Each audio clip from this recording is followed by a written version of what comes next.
beginning of another work week. The countdown to elections continues. Welcome to InfoHub. The Civil Defense Commission renders assistance to flood-affected Leguan residents, and the Prime Minister to lead delegation to New York for official handover of G77 chairmanship.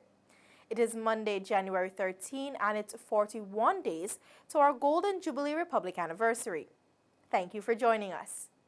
Following reports of flooding on the island of Leguan, Essequibo Islands, West Demerara, the Civil Defense Commission deployed a team to conduct a damage assessment and distribute hampers containing cleaning supplies.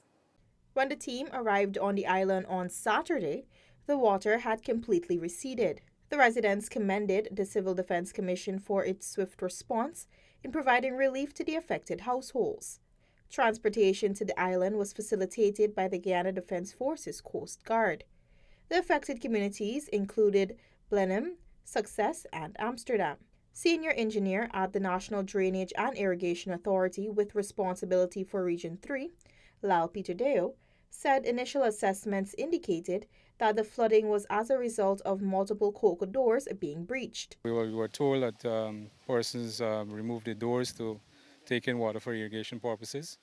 Our visit today is basically to follow up on that and see what are the issues that would have led to some amount of flooding within the residential area. Our concerns are the way that these things were done. Obviously, yes, the farmers need irrigation, but at the same time, we would have wanted that this thing should have basically done in a more controlled manner under some supervision, whether from the NEC. Several residents also criticized the Neighborhood Democratic Council for the haphazard manner in which they allow farmers to irrigate their fields. One resident, Rohan, stated that while it is a common practice to remove boards on the cocoa doors to irrigate the crops, however, this is the first time water levels have been so high. The file come from council to me and give the farmer authority without nobody to come and see what the farmer do. Otherwise, if them take the two tight, them don't take the two tight and nothing wrong. So now when them left the full board right at happy and I rectify them. Other residents also called on the NDC to clean the island's drains and canals to ensure proper drainage and irrigation. Prime Minister, the Honorable Moses Nagamutu, will lead a delegation, including Minister of Foreign Affairs, the Honorable Dr. Karen Cummings, to the United Nations headquarters in New York for the official handover ceremony of the chairmanship of the G77, scheduled to be held on Wednesday, January 15, 2020. Prime Minister Nagamutu is expected to deliver remarks on behalf of Guyana during the ceremony. Also, while in New York, the Prime Minister and Dr. Cummings are scheduled to hold bilateral meetings with a number of member states, among other groups. During its chairmanship this year, which coincides with the United Nations' 75th anniversary and its National Republic Jubilee, Guyana is committed to strengthening multilateralism for the benefit of all developing countries. In observance of the 167th anniversary of the arrival of Chinese to Guyana, the sod was turned at Windsor Forest for the erection of a Chinese memorial. Prime Minister, the Honorable Moses Nagamutu, speaking at the event, said the Chinese have made their mark in Guyana's development. Prime Minister Nagamutu expressed gratitude to the Chinese for their numerous contributions towards the development of Guyana. Guyana is now going places, and on this day, in Chinese Arrival Day, I want to pay tribute to Chinese ancestors, all Chinese ancestors for their sacrifices. And I want to pay tribute to their offsprings who have stayed through difficult times. And you have worked hard, that you have made your mark. And you're here to stay as an equal partner, small but equal, in the development and the prosperity of Guyana. Prime Minister Moses Nagamutu applauded the Chinese Medical Brigade for the provision of medical services for over 2 decades. He also highlighted contributions in areas such as infrastructure and information communications technology. Today is a very historic day when we observe the 167th anniversary of the arrival of the first batch of Chinese to Guyana. You may be small in numbers, but you are significant in Guyana for your contribution to the economy, for the contribution to business, contribution in music, in sports, in law, in politics. His Excellency Chu Jai-chun, Ambassador of the People's Republic of China, noted that over the last 167 years, Chinese have been working towards strengthening relations with Guyana. In the year 2020, China will continue to support and assist Guyana's development within our capacity. I strongly believe that with the joint efforts of the two governments and the people, the historical legacy of our ancestors will be handed down from generation to generation, and the cooperation and the exchanges between China and Guyana in various fields will continue to deepen. For InfoHub, Rebecca Ganesh. Diplomats representing the United States of America, Britain, and the European Union have commended the Guyana Elections Commission for its operation on nomination day. It looks like everything's running according to schedule, and very satisfied that we're at this point, and congratulate GCOM to getting the nation to this point. That was United States Ambassador to Guyana, Her Excellency Sarah Ann Lynch. British High Commissioner to Guyana, His Excellency Greg Quinn, echoed similar sentiments. I think things have gone very well today, and we congratulate GCOM and all of the parties who have registered, and we wish them all luck in the upcoming election. As the activities wrapped up on nomination day, Friday, January 10, head of the European Union's delegation to Guyana, His Excellency Fernando Pons Canto, lauded the process as a smooth one. It was an act of democracy, and I think that we are quite I think that we are all quite positively impressed by the organization and also by the participation of the parties. I think that everything went smoothly. The following day, the ABE countries issued a joint statement congratulating GCOM on the efficient process and called on all Guyanese to, and I quote, embrace the essence of unity and social cohesion as enshrined in Guyana's constitution, end of quote. General and regional elections will be held on March 2, 2020. Shaquille Bourne, for InfoHub. Touted as the winning list, the APNU AFC's national top-up list has several fresh youth and women faces to complement its more experienced players. The winning list serves familiar faces like Catherine Hughes, current Minister of Public Telecommunications, and Foreign Secretary Kyle Greenidge. It also comprises some other candidates with considerable experience in their fields, with the likes of Ministers David Patterson, Jaipal Sharma, Valda Lawrence, and Director General Joseph Harmon. Minister Simona Brooms is also back on the list. Minister Brooms is a youth favorite owing to her extensive youth and women's work. Fresh and youth faces on the winning list include Youth for Change President Joretha Fernandes, who holds a master's degree in public administration from the University of Guyana, and Rysdale Ford, one of the attorneys at law that represented the government at the CCJ in the December 21, 2018 vote case. Other faces include Coretta MacDonald, General Secretary of the Guyana Teachers Union, Ganesh Maipal, who serves as Regional Information Officer for Region 3, as well as Head of the Office of Climate Change, Janelle Christian. Having almost 30 years teaching experience, John Adams is another name on the winning list, accompanied by Michael Carrington and Linden youth favorite German Figueroa.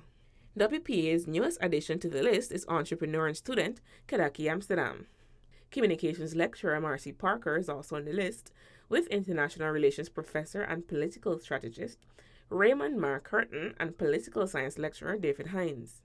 The AFC added more young faces, including Shara Duncan and Kenny Valadares, while the PNC's youth representation includes Attorney-at-Law James Bond, GYSM Chairman Ryan Belgrave, and Sport Director Christopher Jones. Legal advisor to the Office of the Prime Minister Tamara Khan is also on the winning list, along with former Chief of Staff for the Guyana Defence Force, retired Rear Admiral Gary Best. Assistant Regional Executive Officer of the Moruca Sub-Region in Region 1, Renita Williams, is one of the Indigenous representatives on the list, which the coalition dubs as being the most inclusive list of all. Other Indigenous representatives include State Minister Don Hastings Williams, Vice President Sidney Allicock, and Minister Valerie Garrido Lowe. The list has also retained younger faces like Public Service Minister Tabitha Sarbo-Hali and Renard Ward, while some newer faces include Director of Public Information Imran Khan and NCN's Deputy CEO Michael Leonard. According to several members of the APNU plus AFC coalition, the list is the strongest and most inclusive list in this election season. The winning list has become a viral social media hashtag, and with its inclusion of more youth, women, and a wider ethnic makeup, the coalition is confident of its victory at the March 2nd general and regional elections. Natisha Isaacs for InfoHub. When the news returns, 13 parties contesting the March 2, 2020 general and regional elections, and Republic Bank hosts Pan Miners 2020 Panorama. Details of these and more after the break. Stay with us.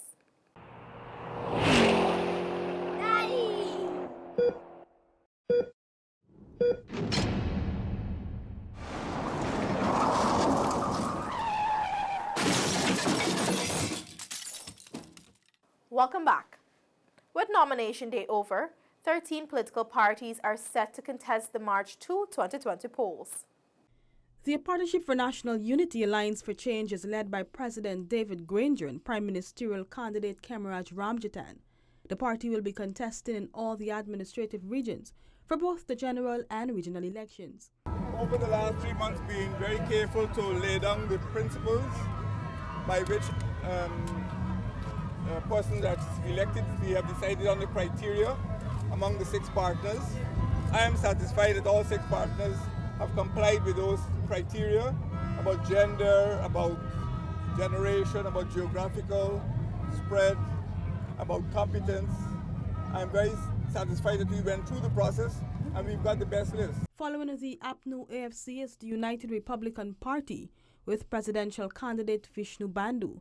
The party leader did not announce his running mate for this year's poll. Like the APNU AFC, URP will be contesting all regions in both the general and regional elections.